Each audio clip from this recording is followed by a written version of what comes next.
calls, you know. Who? The cat. Hello. Oh, so sweet. He wants to come and see who's Yes. talking.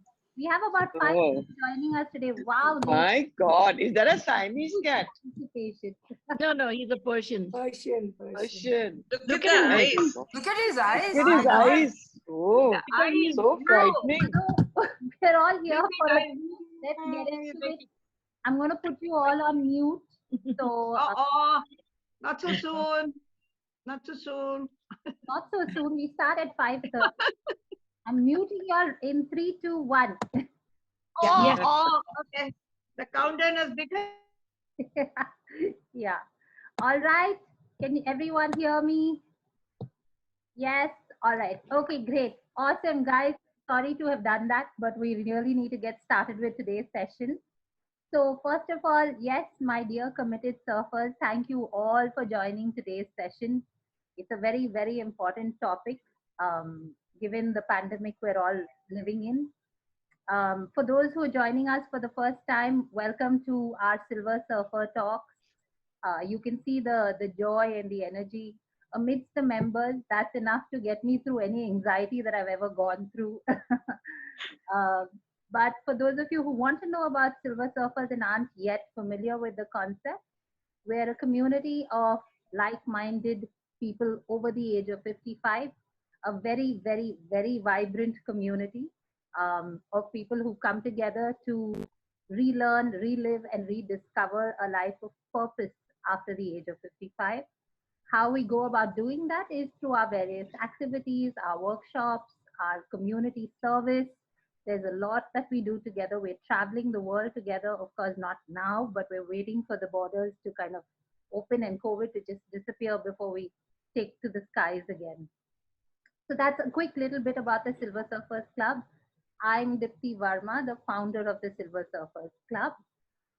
Before we go into today's session, a few do's and don'ts. Of course, I've muted all of you.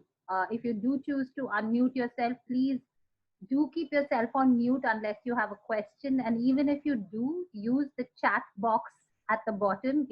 Most of you are familiar with it. Use the chat box, leave a message there, and we'll come back to it. Dr. Sucharita is here with us. She has had a packed day of sessions, right from a talk with children to a talk with employees, and now a talk with seniors. So she's had quite an interesting day, and I told her today's talk with the seniors will be the best she's had in comparison to the other two I can already feel the vibration. I can already feel the energy. I told you. And a big thank you to Mac. I call him Mac. To you, he's Ram Mohan, for introducing me to Dr. Sucharita and for even introducing us to a topic like this. Today's session was thanks to Mac, of course. He said it was a topic that was needed, and I couldn't agree more. And he knows Dr. Sucharita personally, and she comes very, very highly recommended. So I totally trusted Mac's gut, and of course, I've had great interactions with Dr. myself. Now to introduce you to the topic of today, anticipated anxiety. So here's a little confession I have to make. When the first wave of COVID hit, I wasn't as nervous as I am today. My mom had COVID. She contracted COVID herself. And the only person in our family who had anything close to a calm mind was her. Between my brother and me, we were going nuts, absolutely nuts, because of something that Dr. Sucharita had brought up, which was something called anticipated anxiety. Before COVID hit, I didn't even know there was a term like this, and I didn't know that there was an emotion like this. Anticipated anxiety is basically being anxious about something that hasn't yet happened. So whether it was thinking about hospital beds running out or oxygen cylinders running out and going out and picking up oxygen cans. In Goa, I read an article somewhere that said Fabiflu, the drug, ran out. So I literally went to the chemist being absolutely healthy with no signs of COVID, and I've already picked up the drugs should I get it. Now that level of anxiety can really go out of control. and it's in our hands on how we can control it. And that topic is extremely essential today for us to understand, assimilate, recognize, and cope with. And we have Dr. Sucharita, who will be taking us through this topic. I'm going to spotlight you, Dr. Sucharita, and take everyone through your little profile that you shared with me. So allow me to introduce you to Dr. Sucharita. She is a counseling psychologist based out of Hyderabad and is recognized for her work in the areas of mental health, education, and employee wellness. With more than a decade of experience in various aspects of counseling, mentoring, teaching, and motivating, with a passion to enhance the well-being of people. She is a committed and an empathetic counselor noted for her work in involving adolescents and young adults with techniques and therapies ranging from cognitive behavioral therapy, humanistic and client centered therapy, and family therapy. So, Dr. Sucharita, a huge, huge welcome from all of us to you. Thank you so much for making time Thank you. in your packed day. It really is great that you're here with us and you can help us through what we're all going through in this pandemic. So, without any more talking, I'm handing it over to you to take forward. Yeah. Thank you. It makes me feel really, really old when I see so many young people over here. I think since morning, as Deepthi had said, I'd been having sessions. I think very coincidentally today, I had sessions with the younger lot, a very, very younger lot of students around 14, 15 years, and how the pandemic is treating them. And I did talk to a bunch of employees, and now I am seeing the youngest lot, the boomers, the babies. Thank you for having me here, and so I'll start off with my presentation. Sure. Well, I wouldn't want to focus too much on the slides. It's just going to be a few words that you are, probably going to read it, but I would want a lot more of interaction. And we can do it either with the chat box, or we can also have a question hour towards the end, right? So I would go with the share screen. Guys, also quickly just use the chat box for the session. Please avoid hi, hellos there because your questions will get lost in it. Okay. Yeah, that's good. So when I was first trying to talk about this session, or I had in mind, it had come as a bit of surprise doing my research. And I felt that here are these people who have gone through so much in their lives. They have lived an entire phases of life where they had gone through the rising of nationalism in India. They had seen a lot of political turmoil. And then most importantly, they had seen the rise of the digital world, and they got adapted to it. And here we are struggling, we are whining, and we are saying a lot of things that, hey, we are not able to do this. I mean, life is like this. We are not able to like go out, do this and all. So what I felt was like, yeah, we are going through unprecedented times where there is loss. There is a lot of sense of freedom has been like curtailed. We don't have the world the way how it was a while ago, a couple of years ago. Did it break hearts? It did. But then the resilience to bounce back. How we kind of move past that. And though we are broken in our hearts, our spirit is still undaunted, right? Is the slide moving? It hasn't gone to the next slide. Yeah, I'm just trying to see how I can do that. Okay, so yeah, I'm Sucharita and I'm coming from Hyderabad and I work at Roshni Counseling Center. So today I'm going to talk mostly about our feelings. What happens when we are going through anxiety? Anxiety is basically a set of emotions, a set of feelings that, coupled with negative thoughts about what is happening around me and the constant chatter that goes in our mind and which catches on to our sensations. Very typically, we would be going through restlessness, a kind of butterfly in my stomach, a lot of physical sensations, and not being able to do any activity, but then the urge to do something, and I'm feeling incapacitated. So these are some of the, if I were to say, if I have to break down anxiety into parts, we go through these 4 things, or I would rather put it as the feelings, the thoughts, and whatever happens to us in parts of our body. So here we have the loop of anxiety. The loop of anxiety kind of drives us. First, it's a feeling that, something is coming up as a threat. Once I kind of sense that threat, the mind starts to take me to a situation where, can I actually help myself out of this? And or maybe it's my way of looking at it, but then often we don't see that it is only my perspective of seeing it. We kind of see that it is something that's happening really outside. And that kind of catches on to my behavior. So if I were to say, it's like an electric guitar. A guitar, when it is sounding at its highest pitch, is connected to the amplifier.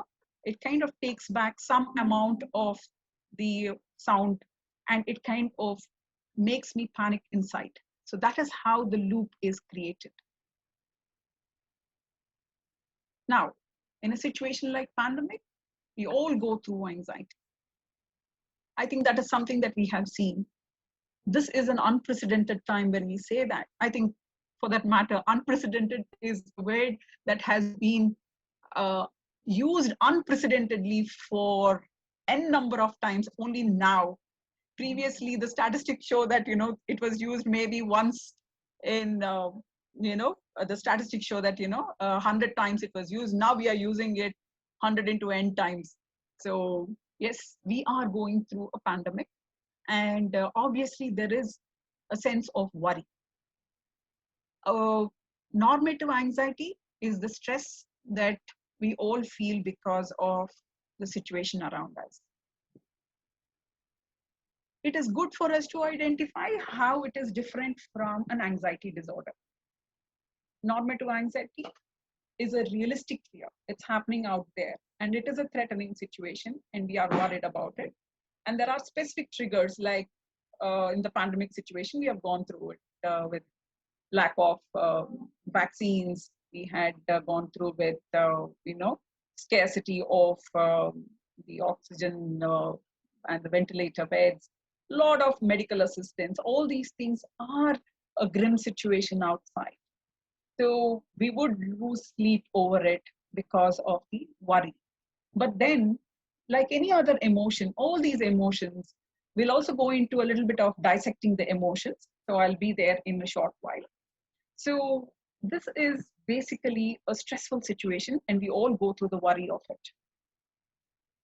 Some people kind of are primarily prone for anxiety.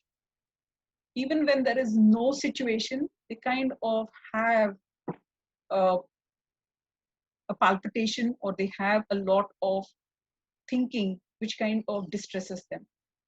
So there will be a lot of anxiety, and it is disproportionate to the response that is needed in a particular situation.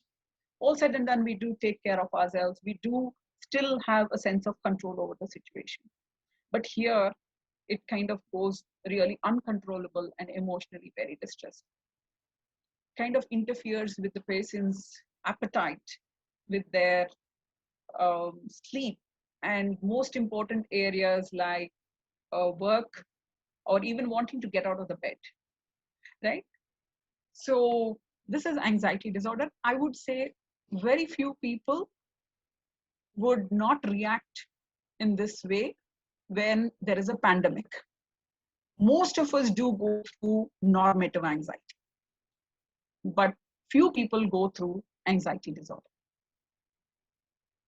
Now, those of us who are going through normative anxiety also, it is because of our emotional, just a minute, I think I'm not able to see this part.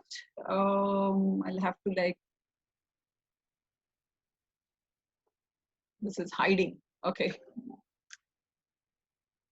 Okay, I would want to like first dissect the emotions. What are emotions and why do we go through these emotions? How many of y'all can raise your, you can put a thumbs up or you can put, you know, in your chat box. I would want to know how many of y'all feel that, you know, or how many of y'all think that emotions are not good or they're not needed or not necessary.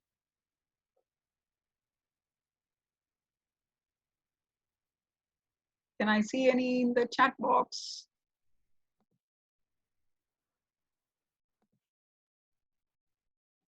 Okay. Yes, feeling sad, yes, and they are quite necessary. Yes, we need emotions, but what are emotions? Emotions are nothing but telling us what we are experiencing, something that's happening outside us. This is our internal world.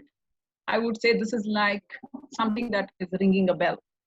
We don't know who's come, but we know that someone is outside there and they have rung the bell. And often we go through a push and pull relationship with emotions. So in our mind, we classify emotions as some of them are pleasant, I want them, I pull them towards myself. Some of them are not good, I push them out.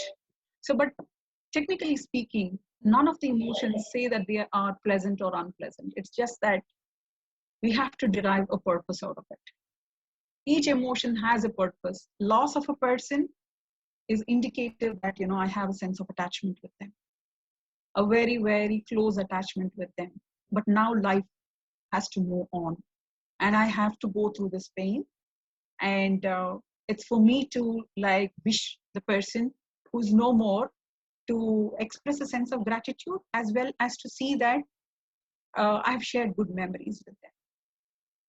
Sometimes emotions are also known as invitations to act. Unless I feel a strong urge inside of, say, anger or, say, guilt, it kind of propels me to do some kind of an action. But then, have you ever held on to joy? Have you ever held on forever to happiness? Have you ever held on to sadness forever? No. The bottom line is none of the emotions are permanent. They are not here to stay. They keep changing. It's phases.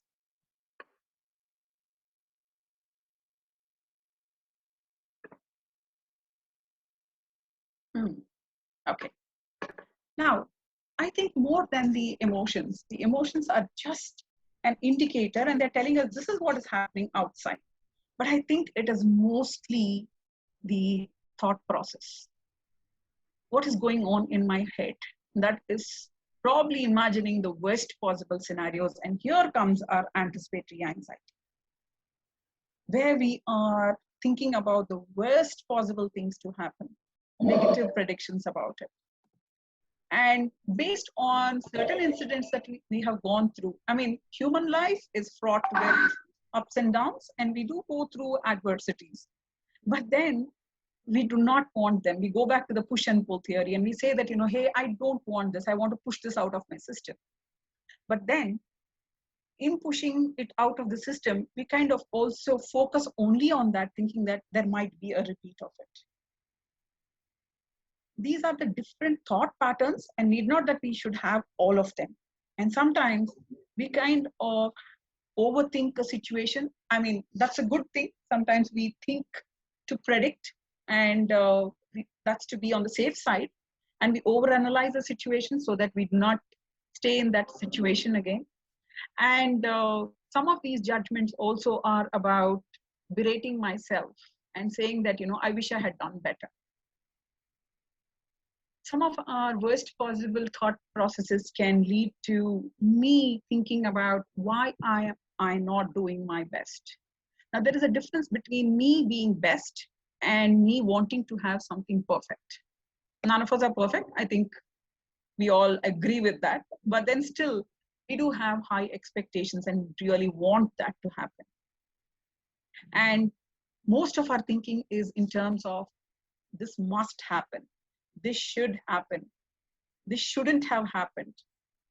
So we go into absolute terms of thinking. We don't kind of give ourselves the leeway saying that maybe or perhaps, right? So sometimes we want to outrun the situation outside. And the way how we want to outrun is by being overcautious. And that is, we try to accelerate and we think that, if I am running at another pace, I will be done with this anxiety in no time. But as I said, anxiety itself is impermanent. It kind of has its own ups and downs, and it will come down. It will lull down. But then when we are going through a thought process where either we are going with negative predictions, or we are focusing only on the negative of the past, or we are passing on judgments about our own abilities to deal with it, or we have set certain standards, or we are in a race with anxiety, we will not be able to deal with it well. Okay, so typically, yep. Would you like to present your slide, or that's not happening? I didn't get you the. No, I was saying, can you connect the slides? Do you want to present through the slides, or you'd rather avoid it? Because some of the slides are really interesting. Okay, does anyone want to, okay, you want me to like run past this or? Yeah, do that, because there are some folks take down notes and things like that. Okay. Okay. Now, I mean, I wouldn't want to go too deeper into this. This is how we react to it. Most of them are behaviors which do not help us. So what we do is we try to avoid a situation, or we don't act on the situation. We try to mull over it, thinking that I'll do it. Should I do it? Shouldn't I do it? We procrastinate. All these are done in terms of protecting ourselves from some kind of a perceived danger. I want to stress on the point perceived, because if there is a situation outside, all of us should be able to relate to it and do feel that anxiety in the same way. But not all of us have the same intensity of emotions. That means we kind of have a way to look at it. Our perspectives are different. So some people may kind of see that it is natural, or let's go through this, whereas some people might not think like that. So these are some of the conversations that we have in our head, and these are some of the physical sensations that we go through, like sweating, feeling nauseous. There would be muscle tensions, lightheadedness, heart palpitations, headaches, and then butterflies in my stomach. That kind of makes me, go to the loo quite often, and gasping for breath. Mind you, these are all the things that even in normative anxiety, or when we are under stress, we do go through these, but they are temporary. A person with anxiety disorder can go with it for a longer period of time.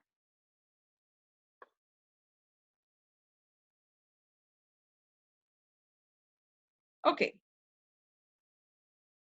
Now, why do you think we have it? What will be the sources of my stress? Why am I getting this? Why are we different? We are as different as our genetic makeup. So blame it on the genes every time and say that, yeah, I've inherited some of these genes. And but our genes are technically to say have evolved, and we as a human race have evolved surviving and beating others in that race, I should say. And our genes helped us to survive because it predicted danger. In fact, we should be thankful. If we go by the evolutionary model, I think genes have actually helped us. And also because of our biological makeup, we kind of go through three forms of response whenever we kind of see danger. Either we fight it out, or we kind of flee from there, or we freeze in a situation. That is when procrastination comes. So these are the three F's: the flight, or freeze. And these have helped us to actually survive. Say a bear has come and I don't know what to do. I just freeze and I don't do anything, no movement. It kind of just moves past me. Any animal for that matter. But then certain things need me to run away from that situation. So I literally give my legs a good strength and I kind of escape from that situation. For some, I think I have to fight it out. Very typically, what happens is these responses are highly individualized. And just as how our biology and our genes kind of, give us the impetus, most of us need to understand that it is about how I see the threat. If I see it as something genuine and real, I think I can approach it with my coping mechanisms. But what if it is, I am thinking, or in other words, the shortcut of fear, which is false evidence appearing real. I'm only like perceiving it as a real thing that is happening and it is going to happen imminently. That is when I will anticipate it. It is not happening then or later, or it's not happening in a futuristic term. I kind of make it feel as though it's happening here now. That is when my palpitations increase. So most importantly, along with fear, is the way how I am trying to cope with it psychologically. If I'm resisting it, if I'm trying to prevent it, if I'm trying to stop it, if I'm telling that, I want this to go away, I'm like trying to divert myself. Most of the psychological strategies do not help. These are primitive in the sense that it's like a jack in the box. I'm trying to press, a spring by closing the lid. The moment I open it, it kind of pops up on my face, right? So most of the psychological strategies that we had developed while we were surviving through our ancestors now do not hold good. And also, if you are raised in a family with people who had anxiety disorders, or parents have been perfectionists and tried to push us beyond and have never made us feel assured, we kind of go through anxiety. So these are typically the reasons why a lot of times my clients come and ask me, why am I having it? It's not about why am I having it. It's like, what can I do? How can I deal with it? So typically we have the medical model where they give them antidepressants and anti-anxiolytics to calm their nerves. They also give, for the heart palpitations to subside, they give beta blockers. But then I'm not a doctor, so I wouldn't want to stress more on that. But these are not going to be the first line of management. It is only when a doctor feels that you're not coping well, that is when they will start you on medication. But otherwise, it is important that you kind of start with psychotherapy. There are several models of psychotherapy, like a CBT, and there is also something called as, say someone is scared of going in a lift. So exposure and relapse prevention is going to help them to actually go along and then gradually over a period of time get exposed to it and then relax, and then over a period of time they kind of understand that it is not so threatening as they feel. So for this they kind of add some relaxation techniques also. But in a pandemic time, while we are separated and we are living in isolation, I think self-help is the best help. So how do we challenge our anxiety-based thinking, and how do we live in today instead of tomorrow? So when we are going through anxiety, we are basically living in tomorrow instead of today. So reminding ourselves that, so today is a gift. So let me not waste that gift. It's a present. So let's look at how do we challenge the anxiety-based thinking. Okay.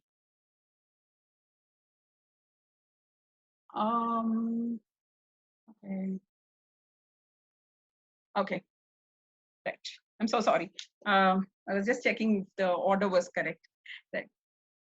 So in self-help, the most important thing that I would recommend is try to understand what kind of a belief pattern or how do you think that life should be. When I think that, I must be perfect and life must be like this, and whatever conditions, life must be safe and hassle-free and enjoyable. I've earned it. I've done my, all the years of work, and I really want it to be like this. And also an equation that, how come all these people who are not so good, all these people who are corrupt, they tend to have good life, and why am I not having that kind of a life? Life has not treated me fairly. I think this is one of the questions that a lot of people kind of find with. But I think holding on to these beliefs are not going to help. I've seen a lot of clients who would come back to say that, I have done my master's, I've done, extremely well. I've studied hard, but then life hasn't treated me well. I had to leave everything. I had to sell everything and do.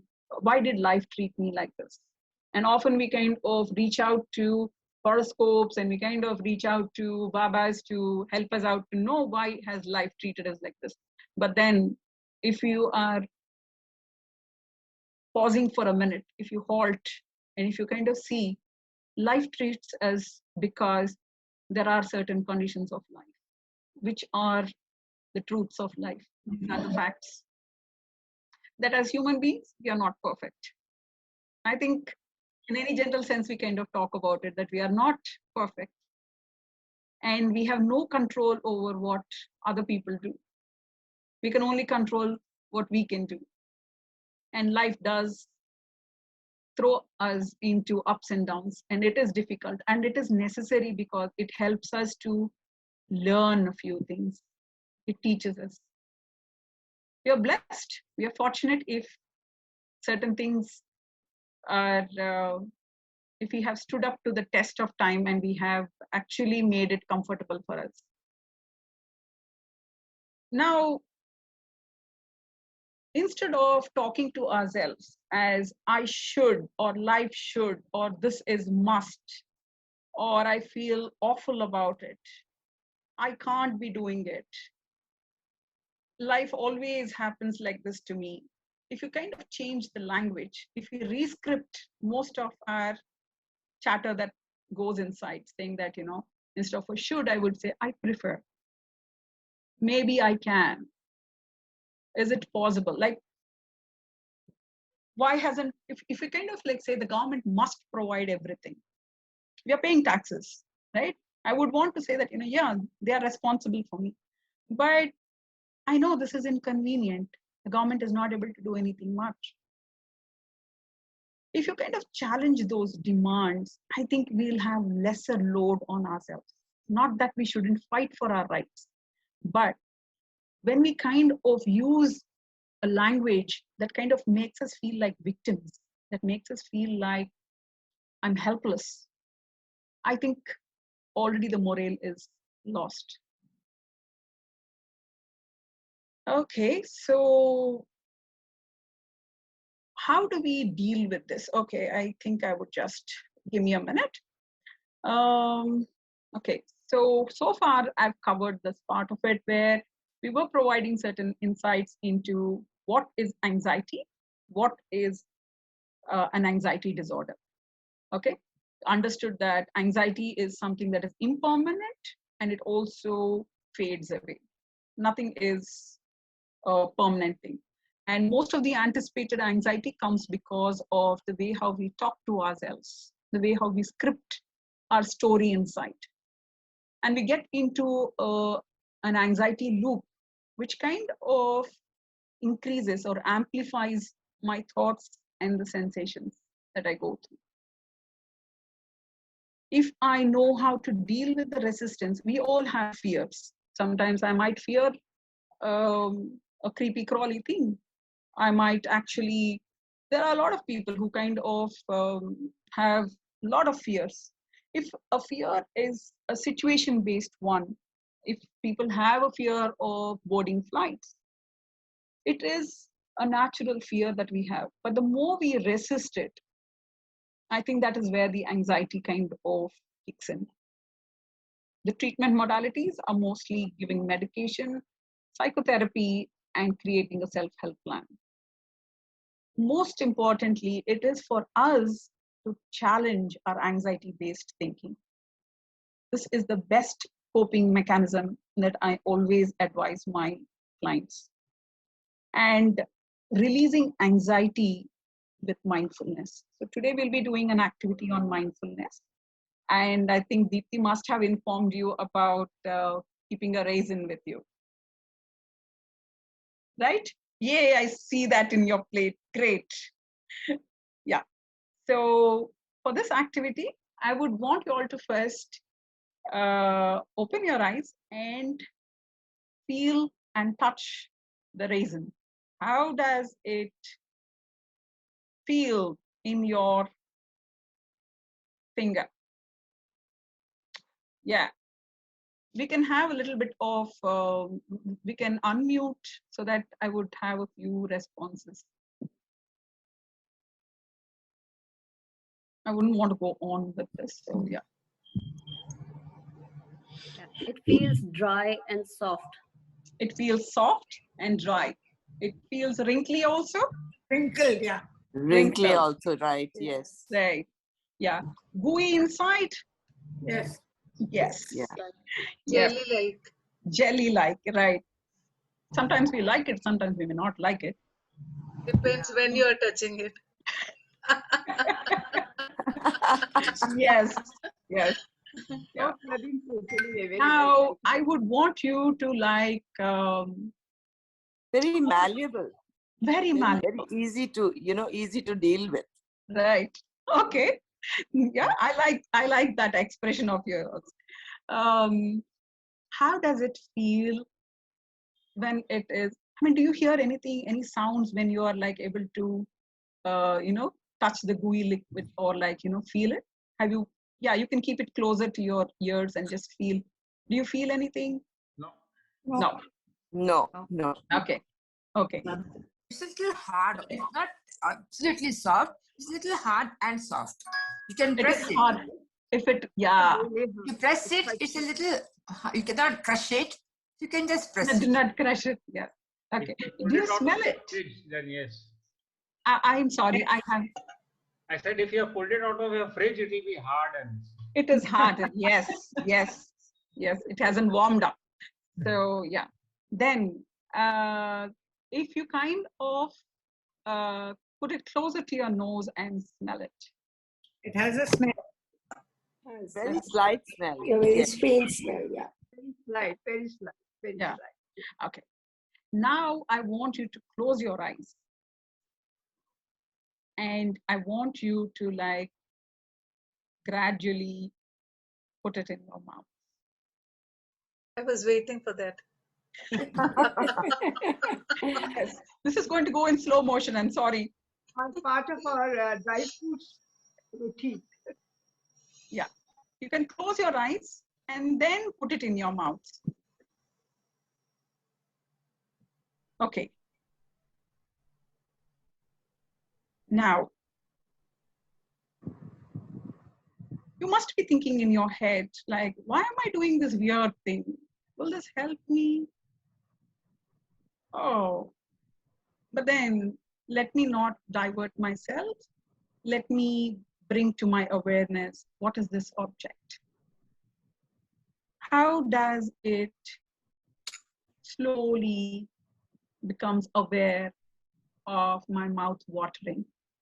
Please do not bite it.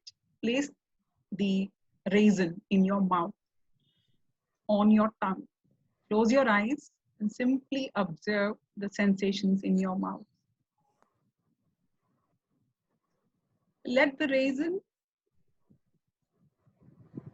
go around your mouth, under your tongue. Slowly feel the juices that are being secreted, the saliva. And then gradually shift the raisin to your cheek. Put it in your left cheek. Let your tongue go around while it is in your left cheek. Likewise, gradually shift it to your right cheek. From one side of the mouth to the other, just see how you are able to release some of the juices. Gradually bring it to your lips. Feel the raisin with your lips. Be aware of the saliva in your mouth. Gradually start swallowing it. When you are ready to swallow it, understand and notice the sensations of swallowing the raisin. Sensing it, how it is moving, the juice of the raisin, how it is moving down to your throat and into your esophagus, on its way to your stomach. Hold on to that sensation for some more time.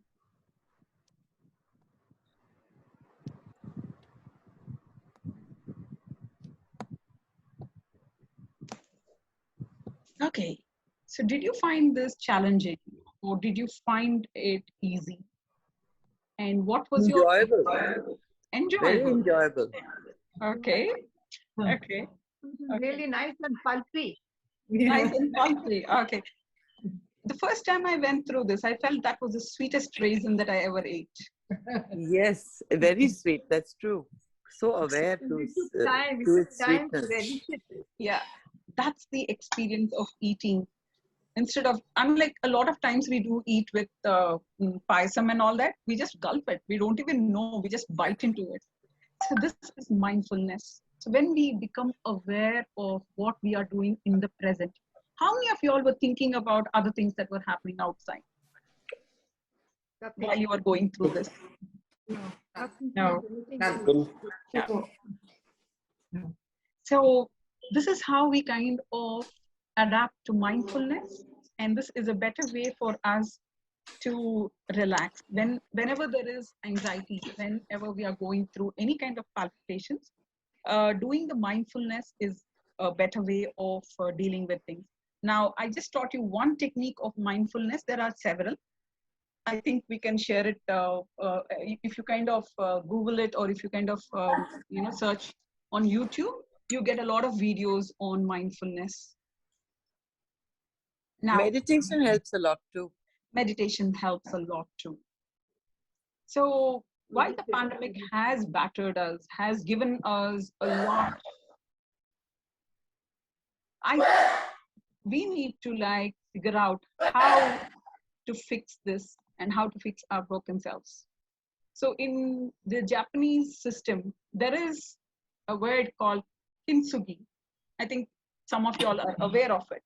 It is a way of rebuilding the pottery by using gold lacquer. So here we are trying to use the golden repair, not the golden raisin, but we are doing the golden repair. And when I'm saying golden repair, I kind of salute to all those people in their golden years who had passed on their invaluable wisdom to us as to how to deal with it.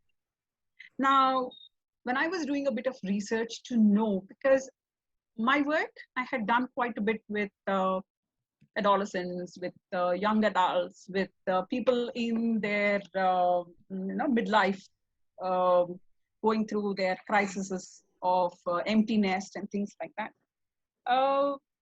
A few of them I did deal with, but it was not so easy for me to like really figure out what kind of a character do these people from the golden years had. A relatable experience? No, as human, there were some of them were relatable experiences, but how they were and what helped them to be who they are, it's because of their wisdom and the age that they have had. So while doing this, I kind of understood that older people are the best out of everyone on the mental and emotional front who had dealt with the pandemic. So the statistics, they kind of say that these are two studies. I was really intrigued when I kind of, did these research. So this is one study by a company, Edward Jones, and they surveyed 9,000 people in the US and Canada across 5 generations. And of course, they found out that the older adults are faring better in the pandemic than younger generations. And recently there was a meme that was put up saying that, your grandfather was called to the war. You're only asked to sit on the couch. You can do this. So that was the message that was being sent to the youngsters who are saying that, no, I can't sit at home. I need to do this. I'm not able to socialize. I want to do this. We are not going to the malls. What is happening with that? No, this is how the younger generation are whining and cribbing, whereas the older generation who were supposed to be frail, vulnerable, who were the most high-risk population for the pandemic in the first wave, I think they sent a message saying that, we protected ourselves, we did a good job out of it. So this was the study, and so it kind of showed that, how well they were coping.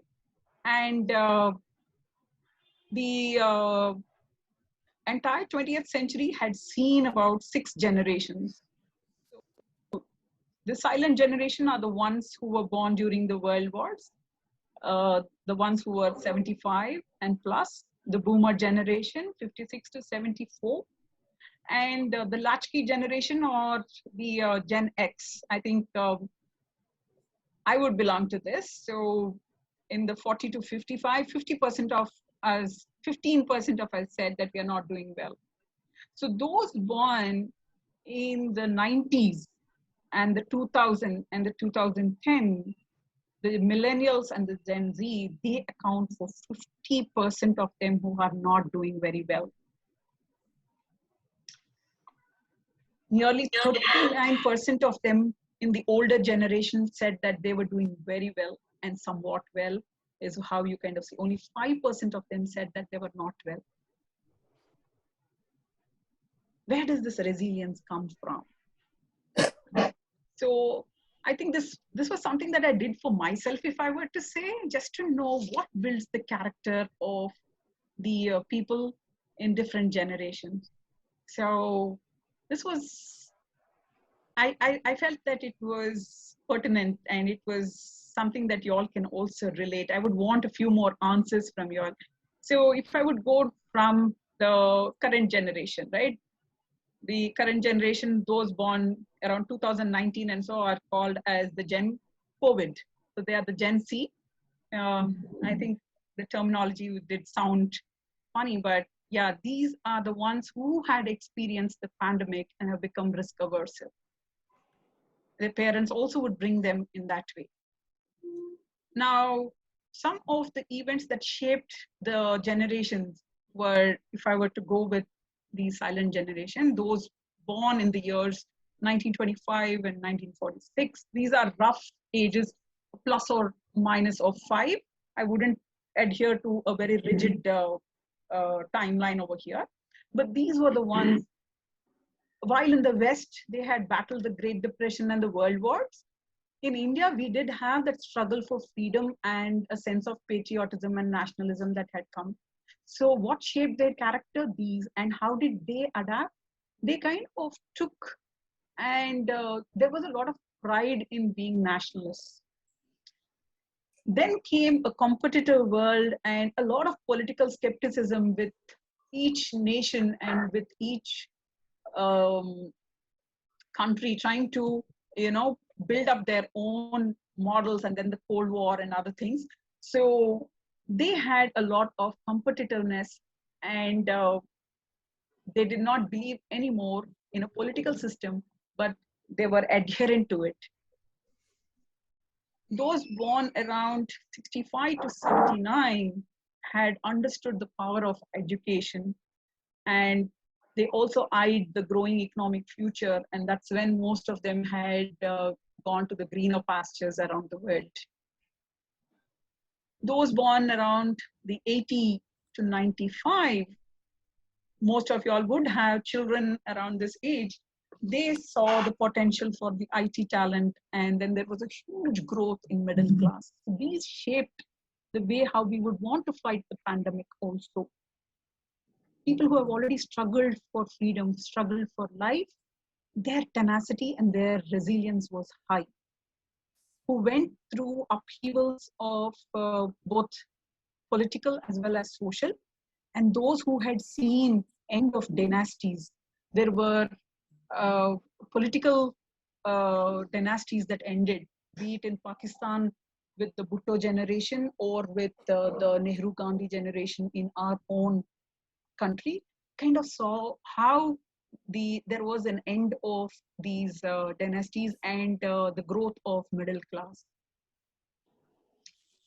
Later, we had a lot more of entrepreneurial debuts that once there was a huge growth of middle class, people kind of had dreams. And then there were these global interactions. It had become a global village by the time the generations had come in. Those born in the era of 96 to 2010, this is where most of them had their own startups. Those who were born around this age have now started off with, wanting to have their own companies or doing something good for themselves. Then there is this whole wave of technology and the digital waves that have come. This is the Gen Alpha. Of course, we are going to see how the pandemic is going to treat Gen COVID. And here comes the most important thing. While we understand this, and we look up to the future generations, and we also look for the older generations or the people in the golden years, how to repair it with the golden lacquer. So people who have had a robust culture, who had brought in a lot of strength, I would had taken up the situations in your time, the wisdom of that era, that kind of should now become a sense of purpose for you all. So while dealing with, while studying these, while doing my research, in fact, I kind of came across something called as 4 pillars of retirement. The same study by Edward Jones, we kind of came up with 4 pillars of retirement.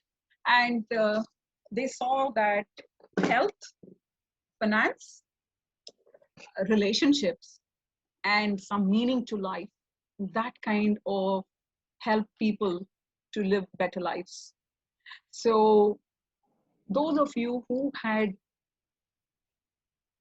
sought and had understood the meaning of your life, I think a bit of hand holding to the next generation would become your meaning of life.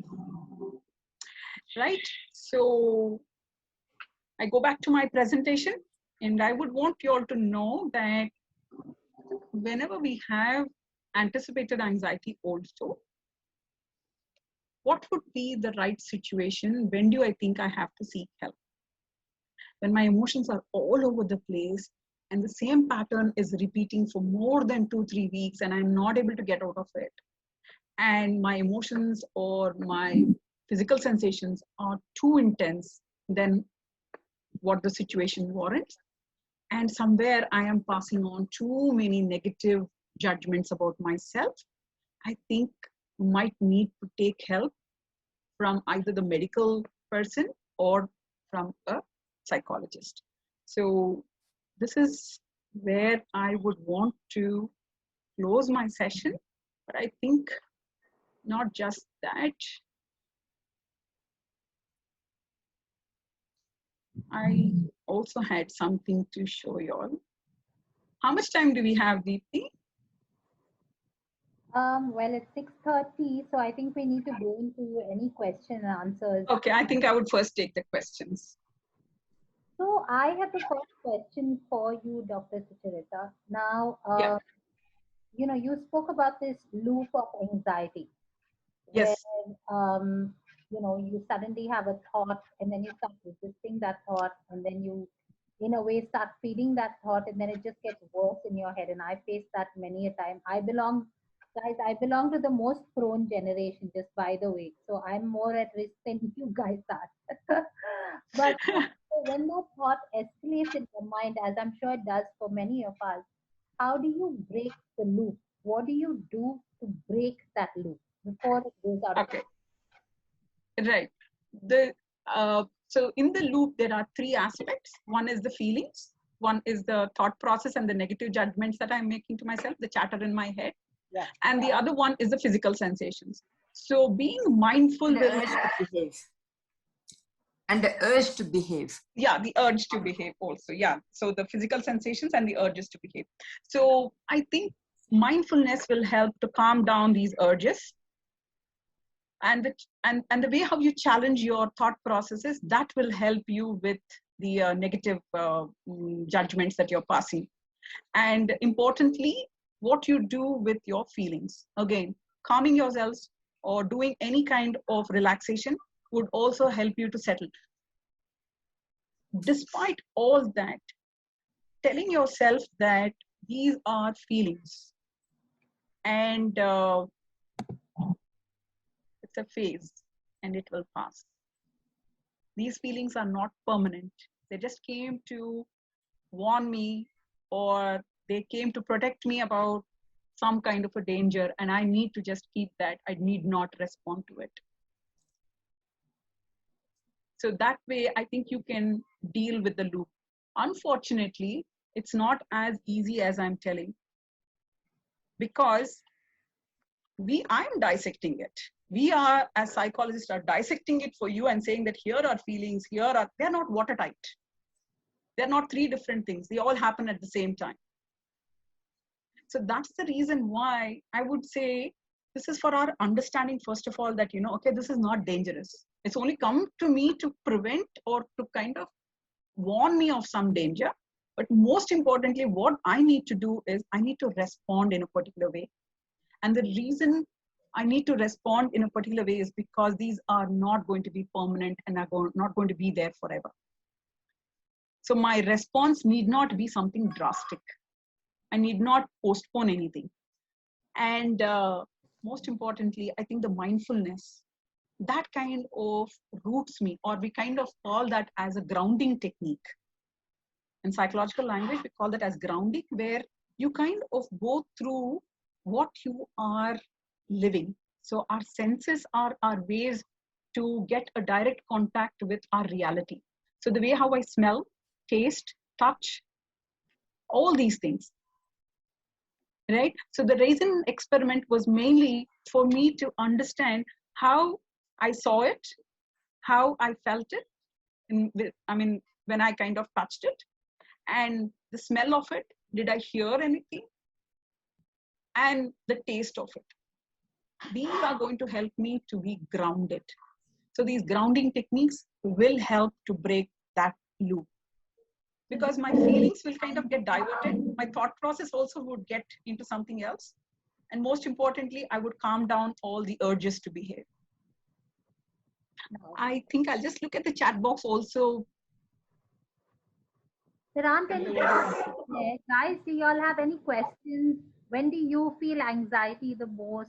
What have you been feeling?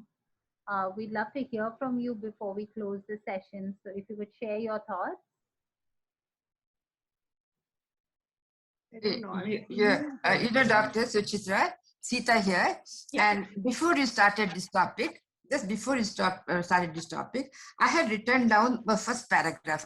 I want to read out the first paragraph. This was much, as you started your discussion and as you made your introduction about our age people, maybe it is our resilient faiths and beliefs in our in our culture, built up over the years, and the character also that we have built up. Because we have grown up during stressful times. Things were not so easy for us. We had to cope up with it. We had to fight the situations. Everything was not given to us on a silver platter. Exactly. So if today's children cannot cope up with these stresses, it is not their fault. I feel some of it is our fault also, because we have sort of protected them. We have said, okay, we have gone through difficult times, and I don't want my children to go through those difficult times. Right. Let them have it easy. Let them take it easy. And therefore, mentally, they may be very good at their jobs, technically in their work, but mentally, a little stress will give them, a sort of a downtread. This is what I felt. You're saying you've sheltered your kids too much, or your generation has sheltered your kids, so you have. Their expectations are too much. They owe it to me. The society owes it to me. The parents owe it to me. I deserve it. Yeah, the entitled generation. Yes. And also, I feel, coming from a large family of 8 kids, I'm the 8th one. Okay. So we already learned how to share, how to cooperate with each other. Somebody helped me to dress when I was small. When I had a fall, my sisters took me in the pram to Lal Bagh so that I don't cry. We were visiting the doctor. These are this bonding, the sibling bonding was so much at that time, what I feel. Now, unfortunately, single We had a support system. Absolutely. Siblings feeling is rather restricted. Is what I Right. feel. Right. The support system that you get from siblings is immense. From the golden backup. You all have had. But guys, I'm sure a lot of you all are dealing with anxiety. All that said and done, of course, you all are, you all are the stronger generation, and you all have seen worse, and therefore perhaps you all are coping better. There's no doubt about it. I see all of you all chirpy. We lost a member, Dr. Sucharita, within our community, and I can't tell you how the community first was shocked, and then how quickly they bounced back out of it. For me, that was quite a shocker to see. I was surprised. It was the first time we lost a community member, but the approach and the manner in which the community dealt with it was such an eye-opener for me. So for sure, I know you guys are belong to It's not easy. It is so not I easy. want to share something So that here I want to also thank you. we are all strong, and we try to be strong, and we've been gone through this, and we've really dealt with it. But times come when you get absolutely scared. Like I lost my 2 cousins, younger ones, one after the other, within 10 minutes. So difficult to deal with it. Very, very difficult to deal. Yes. That is when if you talk to us, Veena. I don't know how to deal with it. I feel, what do I do? They were young. They just, within 10 minutes, I lost both of them. Yes.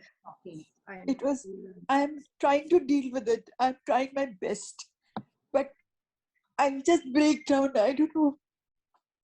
Time. It's very sad. I don't want to break down like this. I'm a strong person.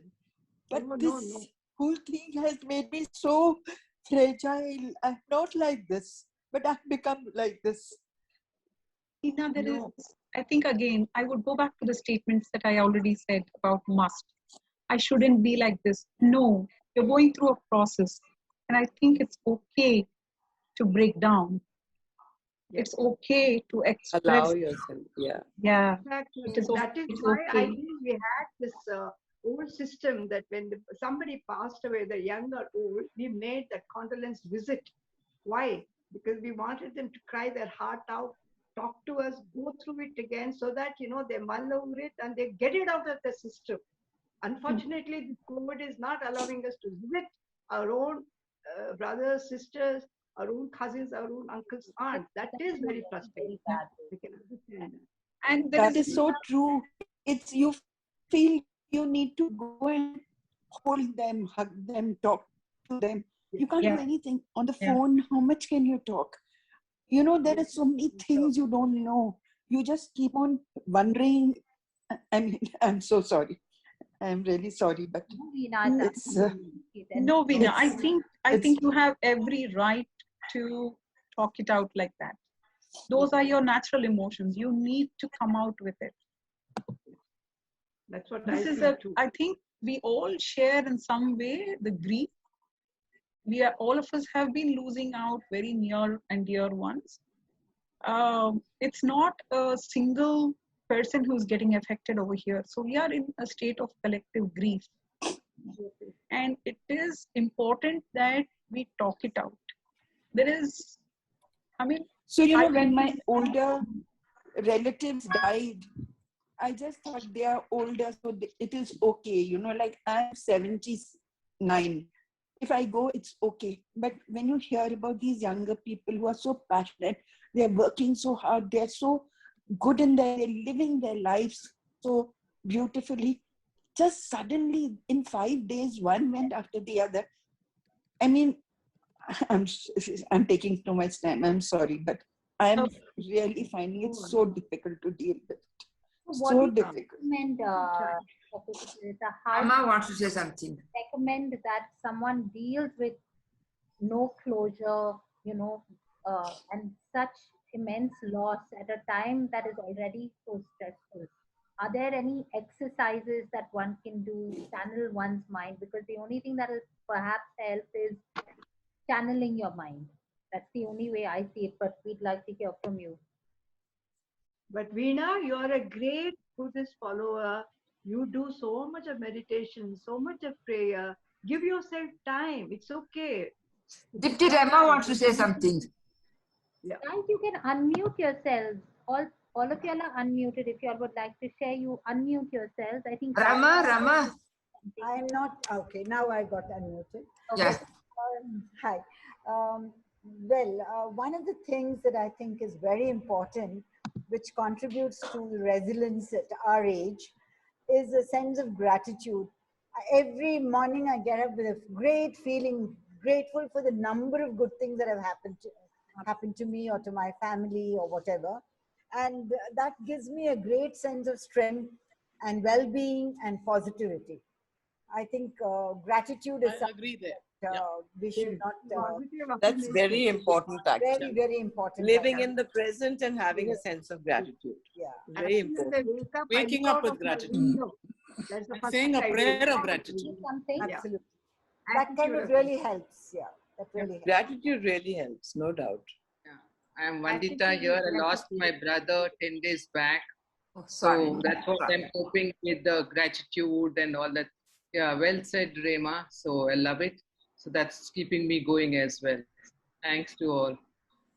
Sorry, Vandana. Sorry to hear about you. Raju, you wanted to say something? Raju wanted to say something. Yes. Basically, I think we touched upon the Once upon a time, there was a young, athletic boy, hungry. How do you deal with the pandemic, which we don't know as to where the enemy is going to attack you from which direction? Absolutely. Now, I have two daughters. The older one lives in Sydney. The second one lives in Jayanagar. She was 9 months pregnant, and just 48 hours before that, her husband tested positive, so he couldn't come to our house. And then my daughter rang up to the hospital, and she said that this is what it is. We have been spending about almost 24/7 time with each other. The hospital raised their hands and said, "Oh, we are not a COVID care hospital, so you cannot deliver here." And this was 48 hours before her delivery. Yeah. So my wife and myself, we had a frenzy. We went to various hospitals where, she could be delivered. We were feeling very disappointed at that point of time that how can the hospital which was consulting my daughter for about more than 6 months just raise their hands. And then finally, the doctor, the consulting doctor, called up next day, and she said that, look, if you retest yourself, if you do the testing yourself, and if you prove yourself negative, then we will deliver here. She went through the test, and this was 24 hours before her delivery date. And she, with the grace of God, she tested negative. The delivery took place. It was a cesarean. It was not necessary to be a cesarean, but it was a cesarean because it looked like that the hospital just wanted to dispose of, just like any other, baggage. So, but before she was being discharged, she told the consulting doctor that, look, I am feeling a little, itchy feeling in my throat. I have never seen a hospital who galvanized everyone for the testing. And she was tested, and when she was discharged, she was tested positive. Oh my God. With a 2-day baby. Oh my God. With a 2-day baby, she was tested positive. So anyway, the discharge happened. We came home. And since I was running around for the hospital, I was feeling a little fatigued. So we consulted another doctor who is a COVID care specialist. And he said, why don't you get yourself just tested just as a precaution? Now, I tested myself and I tested positive. Oh God. And the point is that the test results were absolutely very mild. I had no symptoms at all. Thank But God. the results were positive. Now, the thing is that when we came home, we were 5 people. Out of that, 2 of them are positive, 2 of them are negative. My wife and there is another lady who was brought in from Calcutta to look after the baby and things like that. These people are called as Japa ladies. Even we don't know how what are their strengths and skills and all that. But so she tested negative. So we had in our house, within the 4 walls of our house, we had 2 people who are positive, 2 people who are negative. Now, if we go back to the doctor, he will say, no, you have to isolate yourself. We say, we care a damn. And we said, we'll all live together, we'll all stay together, and we'll take care. The only profound anxiety that we had was that what will happen to the baby, which was only 4 days old at that point of time. So we checked with the doctor, the pediatrician. He said, absolutely nothing to worry. Babies are very resilient. And the antidotes which is developed in the mother's body will automatically go to the baby and it will be protected. So my wife, she rallied around everyone in the house. In fact, we said that you call the shots in the house. And she had to pray. And as you know, conventionally, we had to prepare 2 types of cooking. One for the, what we call it as a Bhanati or the lady. And the other one is for all of us. She went through harrowing time. Juggling up everything. But she was calm and cool. And I feel, and this is because the kind of, the background that we have been brought up in our generation, where we are extremely good at resistance as such. I keep telling my children that we are a link generation. We started working when there was no sign of computers, but today we know computers as such. We have seen both the sides of this thing. So I think our generation can give a lot to the younger generation as such in terms of how to handle situations like this.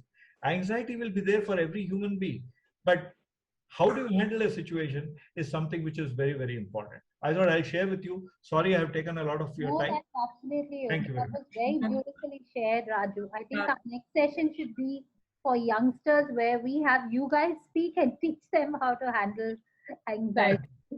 Yeah. Thank you. Oh, that was lovely. That's a great way of handling it. I think, the turning point there was that you all just gave into it and said, now this has happened and we are going to deal with it in the best way we know how. So fear was, swapped with, I guess, somewhere courage and companionship with the family to tackle it. And a sense of togetherness, The main thing in isolation, my husband also got COVID. And the main thing with isolation is that you really can't go and talk to them or sit with them because the kids made me isolate myself. But I think over a period of time, if you are together and you have a sense of feeling of, you're all there for each other, it makes a big difference. Makes you develop the emotional resilience, When the UPS is not able to take up the load of the ஷேக் ஆகி நின்னுச்சு. எனக்கு என்ன ஆகுதுன்னு தெரியாம மாட்டிக்கிட்டேன்.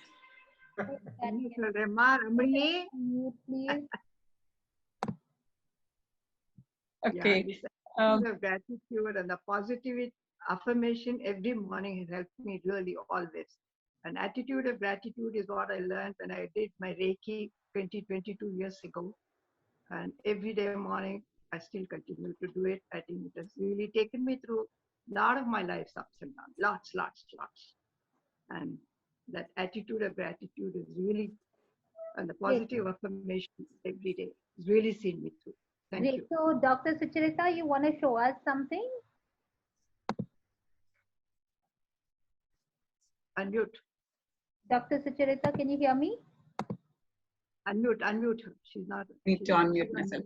Yeah, I think, this video was something that I wanted to play, but I think you all have actually captured that, how as a generation you all stood resilient, and how you are wanting to, pass on that strength to the next generation. So this is a grandpa and the grandson who have gone for a race where the child was participating, and the grandpa kept urging the child to compete again and again, despite the child coming first.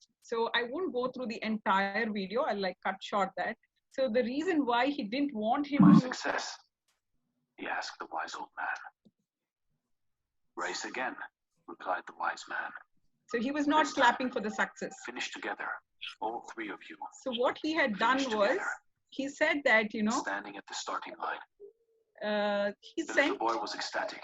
He raised his arms in delight. The crowd, however, were silent. Okay, I think I'll just pause it. The crowd was ecstatic again. Okay, cheered and waved at the boy. The wise man remained still and calm, again expressing no sentiment. The little boy, however, felt proud and important. Another race, pleaded the little boy. The wise old man stepped forward and presented the little boy with two new challengers, an elderly frail lady and a blind man. What is this? Quizzed the little boy. This is no race, he exclaimed. Race, said the wise man. The race was started, and the boy was the only finisher. The other two challengers left standing at the starting line. The little boy was ecstatic. He raised his arms in delight. The crowd, however, were silent, showing no sentiment toward the little boy. What has happened? Why not do the people join in my success? He asked the wise old man. Race again, replied the wise man. This time, finish together, all three of you. Finish together, continued the wise man. The little boy thought a little, stood in the middle of the blind man and the frail old lady, and then took the two challengers by the hand. The race began, and the little boy walked slowly, ever so slowly, to the finishing line and crossed it. The crowd were ecstatic and cheered and waved at the boy. The wise man smiled, gently nodding his head. The little boy felt proud and important. Old man, I understand not. Who are the crowd cheering for? Which one of us three? Asked the little boy. The wise old man looked into the little boy's eyes, placing his hands on the boy's shoulders.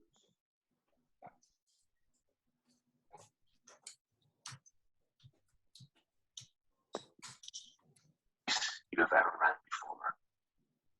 This race, the crowd cheered.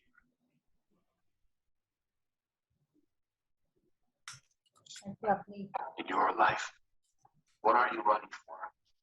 Are you hungry for success?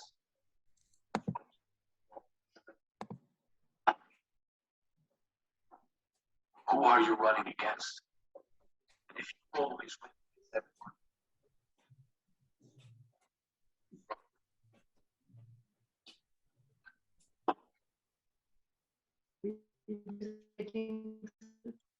Audio is getting